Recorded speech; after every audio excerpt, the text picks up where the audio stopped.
तो 27 नॉमिनेशन में से 3 नॉमिनेशन पेपर रिजेक्ट हुए हैं, लेकिन वो तीनों जो नॉमिनेशन पेपर रिजेक्ट हुए उनके जो कैंडिडेट थे उन्होंने एडिशनल नॉमिनेशन पेपर दिया था।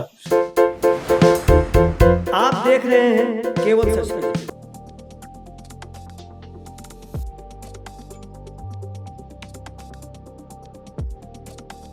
लोकसभा आम चुनाव 2024 में नामांकन तिथि के समाप्ति के पश्चात उम्मीदवार द्वारा किए गए नामांकन पर जिला निर्वाचन पदाधिकारी सह जिलाधिकारी तुषार सिंगला द्वारा शुक्रवार को अपने कार्यालय वेशम में प्रेस वार्ता कर दी जानकारी। देखिए पूरा रिपोर्ट।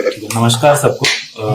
जैसा कि आप सब जानते हैं तो किशनगंज 10 पार्लियामेंट्री कॉन्स्टिट्यूएंसी द्वितीय चरण में जो कि इसका चुनाव होना है, तो उसी को लेकर जो हमारी नामांकन की प्रक्रिया है, तो उसमें हमारा जो नॉमिनेशन का जो डेट्स था 28 मार्च से लेकर 4 अप्रैल तक था, और स्क्रूटनी का डेट आज 5 अप्रैल 2004 को समीक्षा की तिथि थी।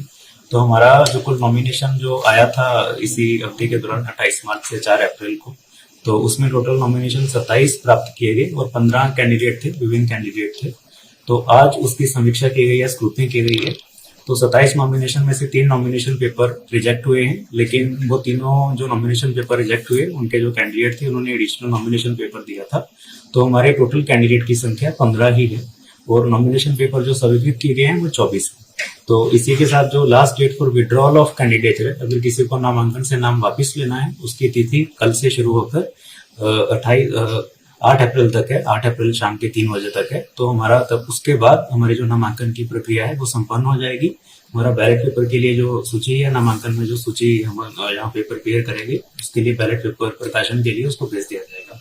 तो हमारे कुल जो कैंडिडेट्स हैं जिनका नॉमिनेशन एक्सेप्ट है, उनका नाम हम एक बार पढ़ देते हैं आपको।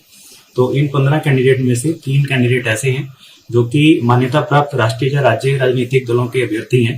उनमें से हमारे जनता दल यूनाइटेड के मुजाहिद आलम, इंडियन नेशनल कांग्रेस के मोहम्मद जावेद हैं, बहुजन समाज पार्टी के बाबुल आलम हैं।